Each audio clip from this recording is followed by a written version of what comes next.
ప్రియమైనటువంటి దేవుని వల్ల పురుషుడు కానీ స్త్రీ కానీ వివాహానికి ముందుగా ఎవరికి ఉండవలసినటువంటి బ్యాక్గ్రౌండ్ వారికి ఉంటుంది.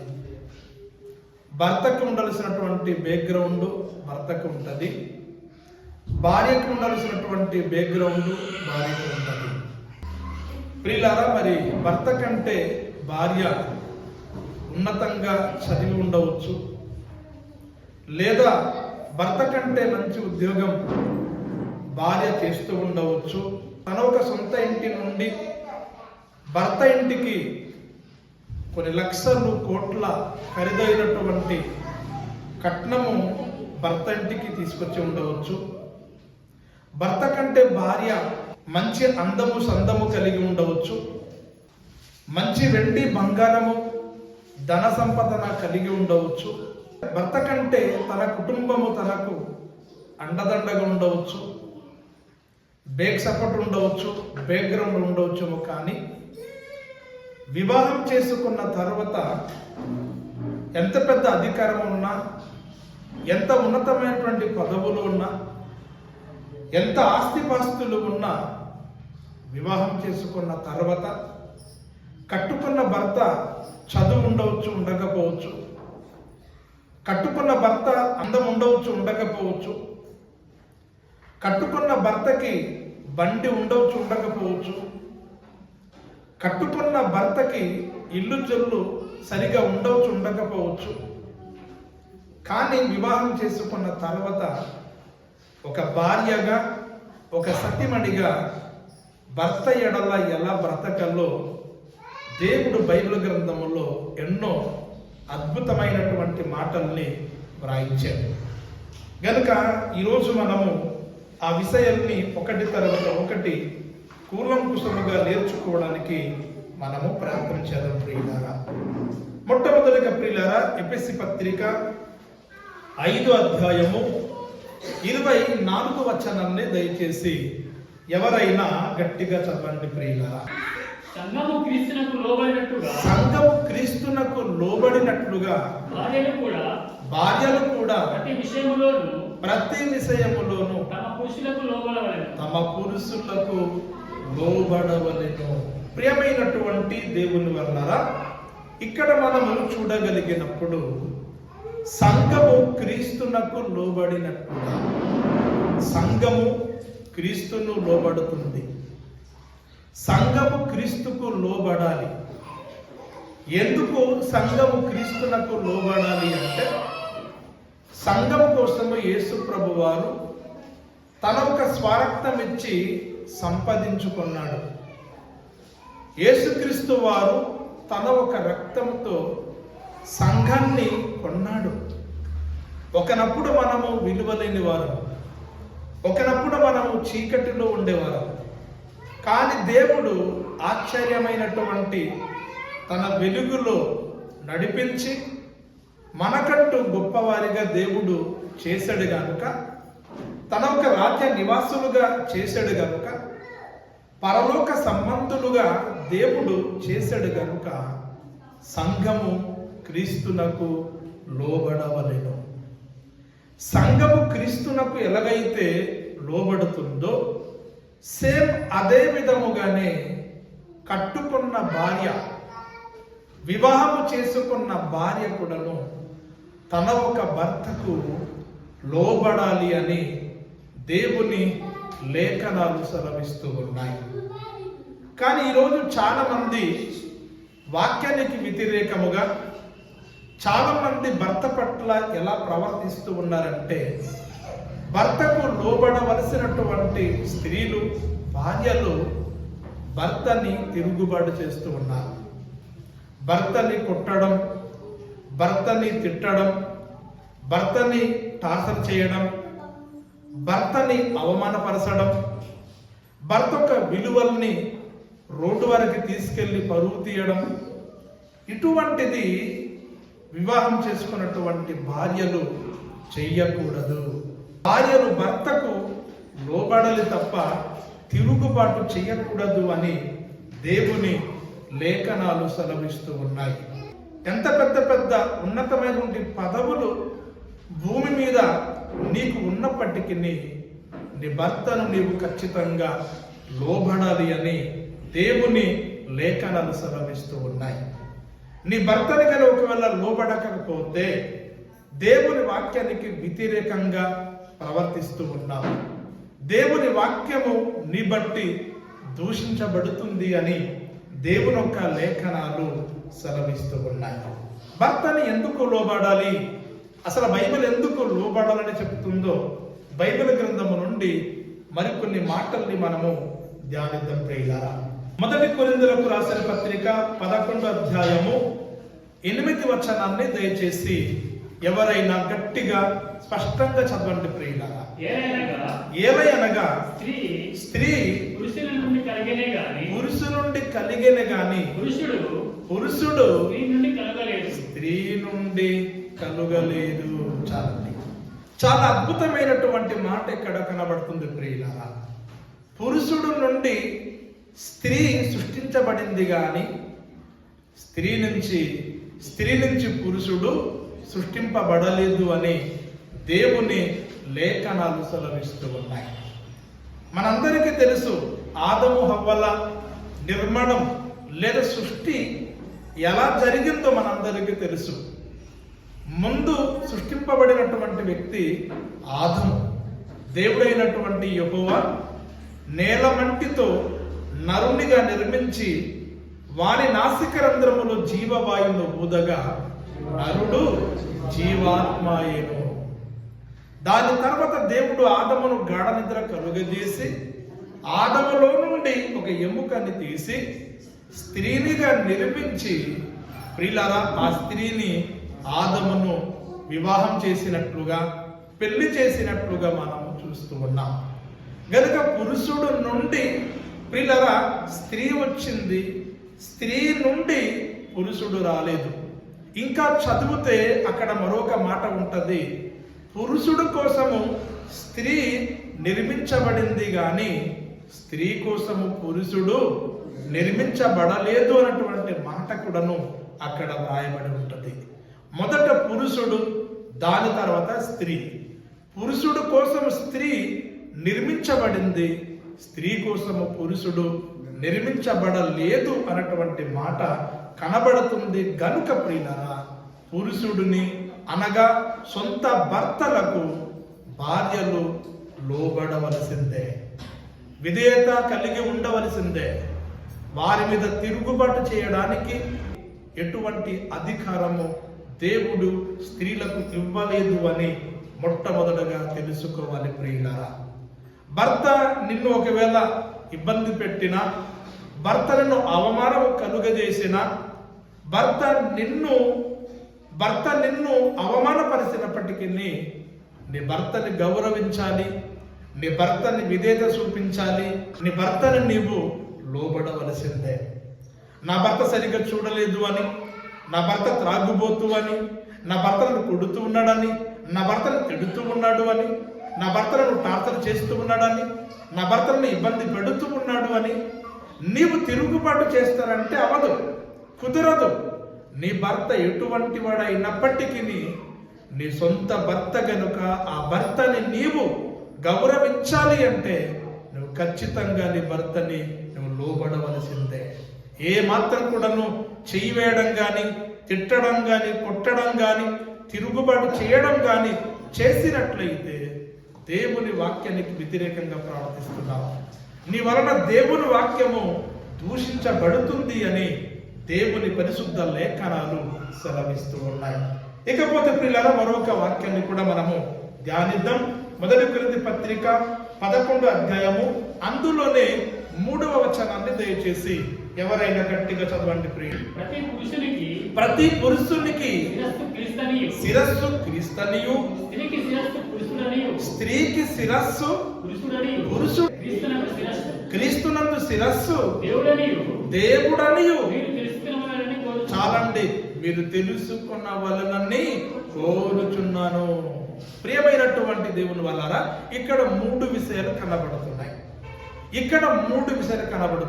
ప్రతి పురుషుడిని శిరస్సు ఎవరంటే యేసుక్రీస్తు వారు. ప్రతి పురుషుడికి శిరస్సు ఎవరంటే యేసుక్రీస్తు వారు. ప్రపంచములో దేశములో కోట్లాది మంది పురుషులు ఉన్నారు, మగవలు ఉన్నారు. ప్రతి పురుషుడికి శిరస్సు ఎవరు అంటే లోకరక్షకుడైనటువంటి యేసుక్రీస్తు వారు. మరి భార్యకి శిరస్సు ఎవరు అంటే నిన్ను వివాహం చేసుకున్న భర్తయే నీకు శిరస్సు. అంటే పురుషులకు శిరస్సు దేవుడైతే స్త్రీకి శిరస్సు ఎవరంటే నిన్ను వివాహం చేసుకున్న భర్తయే నీకు శిరస్సు. క్రీస్తు కూడా శిరస్సు ఉన్నారు. అతను ఎవరు అంటే ప్రియులరా, సృష్టికర్త అయినటువంటి తండ్రి అయినటువంటి దేవుడు ప్రియులరా యేసుక్రీస్తు వారికి శిరస్సు అయి ఉన్నాడు. అందుకే బైబిల్ గ్రంథంలో మనం చూడగలిగినప్పుడు ప్రియులరా దేవునికి యేసుక్రీస్తు వారు లోబడినట్లుగా మనం చూస్తాము. పురుషులు క్రీస్తుని లోబడాలి. సేమ్ అదే విధంగా కట్టుకున్న భార్య భర్తకు లోబడాలి. శిరసైనటువంటి దేవునికి ఎలాగైతే యేసుక్రీస్తు వారు లోబడ్డారో, శిరసైనటువంటి క్రీస్తుని ఎలాగైతే పురుషులు లోబడాలో, నీకు శిరస్సు ఎవరు అంటే నిన్ను వివాహం చేసుకుని పెళ్లి చేసుకున్నటువంటి నీ భర్తయే నీకు శిరస్సు గనుక శిరసైనటువంటి నీ భర్తకు నీవు లోబడాలి ప్రియులారా. శిరస్సు అంటే తలకాయ. తలకాయ పైకి ఉంటుందా కిందకు ఉంటుందా చెప్పండి? పైకి ఉంటుంది కనుక నీ భర్త ఎప్పుడు కూడా నువ్వు పైకి ఉంటాడు, నీవు కిందకి ఉంటావు కనుక శిరసైనటువంటి నీ భర్తను నీవు లోబడాలి. తిరుగుబాటు చేయకూడదు, తిరస్కరించకూడదు, అవమానపరచకూడదు, భర్తని సులకనగా మాట్లాడకూడదు, భర్తని విలువ ఇచ్చి మాట్లాడాలి, భర్తని గౌరవించాలి, భర్త ఉన్న చోట మాట్లాడకూడదు, భర్త సలహా సూచనలు తీసుకోవాలి, భర్తకు తెలియకుండా సొంత నిర్ణయాలు తీసుకోకూడదు, భర్తకు తెలియకుండా సొంత మాటలు నీవు మాట ఇవ్వకూడదు, భర్తని తెలియకుండా నువ్వు ఏ పని కూడా చేయడానికి రైట్స్ లేదు. ఎందుకు అంటే నీకంటూ శిరస్సు ఎవరు అంటే నీ భర్తయే. నీ భర్తయే నీకు శిరస్సు, నీ భర్తయే నీకు తలకాయ. తలకాయ లేకపోతే మొండెము నడవదు, తలకాయ లేకపోతే మొండెము నడవదు. కుటుంబ బాధ్యతలు, కుటుంబానికి యజమానుడుగా నీ భర్త కనుక నీ భర్తకు లోబడాలి. మొదటి పేతురు పత్రిక 3వ అధ్యాయము 1వ వచనాన్ని దయచేసి ఎవరైనా గట్టిగా చదవండి ప్రియులారా. అటువలే స్త్రీలారా మీరు మీ స్వపురుషులకు లోబడి ఉండుడి. ప్రియమైనటువంటి దేవుని వల్ల ఇక్కడ కూడా మనం చూసినట్లయితే పేతురు గారు తన పత్రికలో రాస్తూ ఉన్నారు. తన పత్రికలో పేతురు గారు ఇక్కడ ఏమని రాస్తారంటే ప్రియులారా, స్త్రీలారా మీ యొక్క సొంత పురుషులకు మీరు లోబడి ఉండుడి.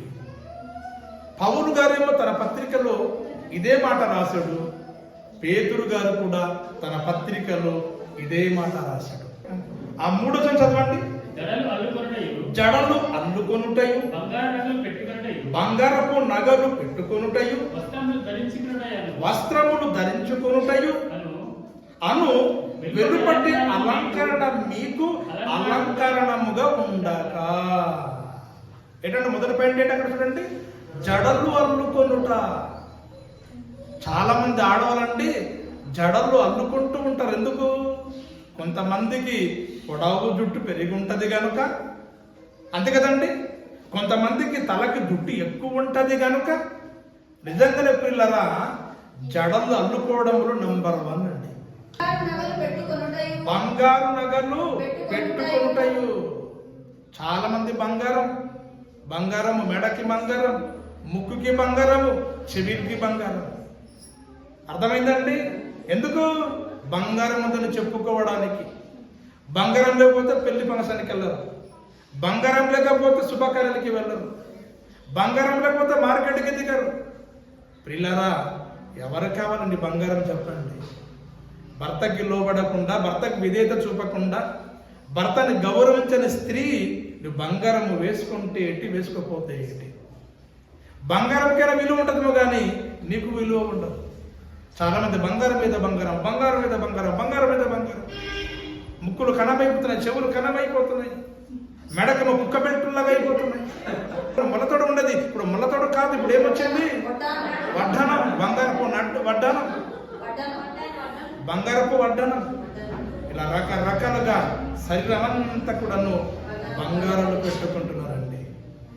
ఎవరికి కావాలి నీ బంగారం చెప్పండి?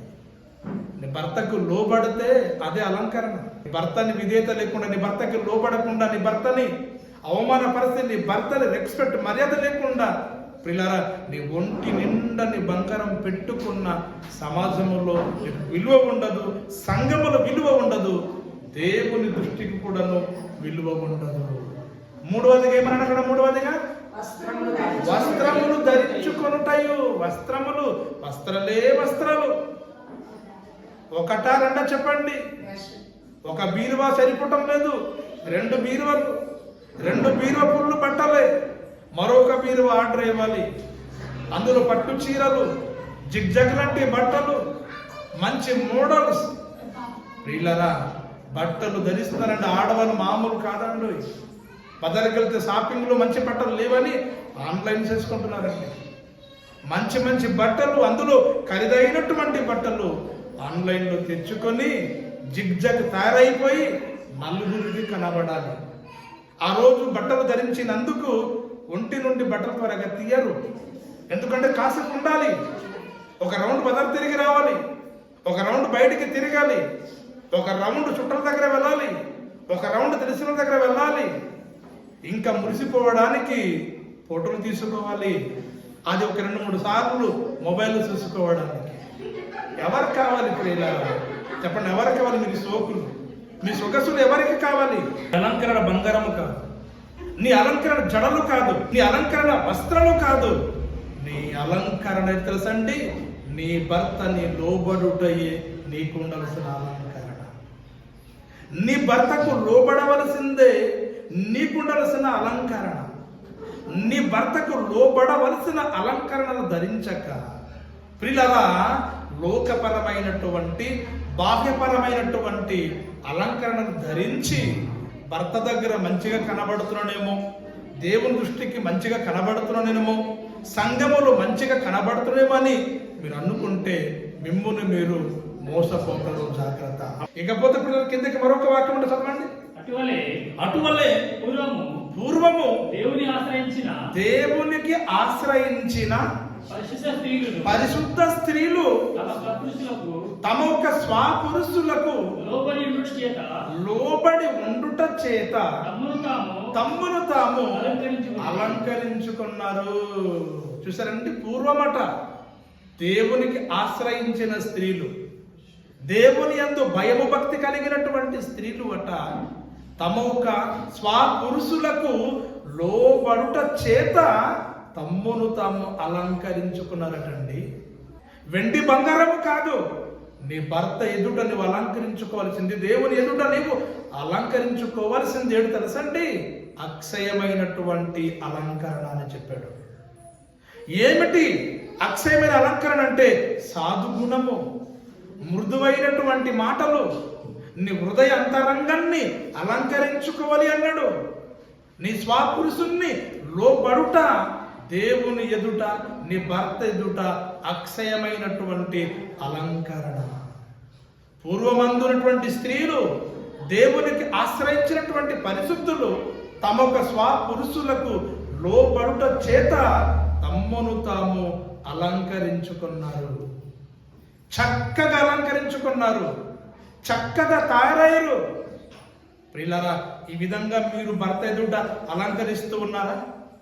భర్త ఎదుట, దేవుని ఎదుట, సంఘం ఎదుట ప్రార్థన, సాధువు, మృదువైనటువంటి మాటలు, భక్తి, ఇటువంటివి అన్ని కూడా నీ జీవితంలో ఉన్నట్లయితే ఇదే అక్షయమైనటువంటి అలంకరణ. ఈ అలంకరణ కాకుండా భౌతికమైన అలంకరణ ఎంత వేసుకున్నా వేస్ట్. అందము చూసేవా మోసపోతావు, సౌందర్యం వ్యర్థమన్నాడు. అందము సౌందర్యం చూసి ఈరోజు ఎంతో మంది మగారు జీవితాలు రోడ్డు పాలైపోయండి. కనుక దయచేసి ఎవరు అందం చూడకండి, ఎవరు కూడా సౌందర్యం చూడకండి, హృదయంతరంగాన్ని చూడండి, మంచి గుడ్ క్యారెక్టర్ చూడండి, పనితనము చూడండి. భర్తకి లోబడేవారు కావాలి, భర్తని సేవ చేసే స్త్రీ కావాలి. ఈ అలంకరణ లేని స్త్రీని ప్రియులారా మీరు వివాహం చేసుకున్నా దాని వలన మీకు ప్రోబలం వస్తుంది. దానివల్ల మీకు ప్రోబలం వస్తుంది. అటువంటి స్త్రీలు ఉన్నా లేకపోయినా ఒకటి ప్రియులారా. ఎందుకంటే సమాజంలో విలువ లేనివారు, సిగ్గు లేనివారు, అటువంటి స్త్రీలు సమాజంలో సంఘములో దేనికి పనికి రారు. చూడండి, బైబిల్లో మరొక స్త్రీ గురించి అద్భుతమైనటువంటి మాట వ్రాయబడింది. ఆ మాట చెప్పి ముగిస్తున్న ప్రియులారా, చదవండి కింద వాక్యం 6వ వచనం అనుకుంటున్నా. ఆ ప్రకారము సారా అబ్రహామును యజమానుడని చెప్పి పిలుచుచు అతనికి లోబడి ఉండెను. మీరును యోగ్యముగా నడుచుకొనుచు ఏ భయమునకు బెదరక ఉన్న ఎడల ఆమెకు పిల్లల గుదురు. ఎవరికి? సారకు మీరు పిల్లలు అవ్వాలంటే, సార బిడ్డలకు మీరు పిలువబడాలి అంటే ఇదిగో సార లాంటి క్యారెక్టర్ మీలో ఉండాలి. మరి సారకి కూడా మీరు పిల్లలు కావాలి అంటే మీరు ఏం ధరించుకోవాలి? అలంకరణ ధరించుకోవాలి. అది ఎటువంటి అలంకరణ చెప్పండి? అక్షయమైనటువంటి అలంకరణ. నిజంగానే ఆవిడ తన భర్తని ఏ విధంగా లోబడిందంటే ప్రియులారా, యజమానుడా అని చెప్పి తన భర్తని లోబడిందటండి. ఎవరు? సారా. తన భర్తకి ఏమని చెప్పి లోబడింది? యజమానుడు అని చెప్పి లోబడింది. మీరు చాలా మంది పిల్లల భర్తకి యజమానుడు అని చెప్పడం వస్తుందా? చేత కాదండి, చేత కాదండి. పేర్లు పట్టి పిలుస్తూ ఉంటారు, భర్తను అవమానపరుస్తూ ఉంటారు. అసలు నీ భర్తని పేరు పట్టి పిలిస్తే నీకు విలువ ఉంటుందా? ఫ్రెండ్షిప్ ఈ రోజు పేర్లు పట్టి పిలువరు, తల్లిదండ్రుల పిల్లల్ని పేరు పట్టి పిలువరు, పెద్దలు అవుతాయి. పిల్లలు అటువంటిది ఈ రోజు నీవు నీ భర్తని పేరు పట్టి పిలుస్తున్నావంటే నీవు నీ భర్తకి లోబడిది కావు. నీవు అక్షయమైన అలంకరణ నీవు ధరించటం లేదు. నీవు లోకరీతిగా నడుస్తున్నావు. వాక్యం నీకు అర్థం కాలేదు. ఆత్మ జీవితం నీలో లేదు. లోకానుసారంగా ప్రవర్తిస్తున్నావు.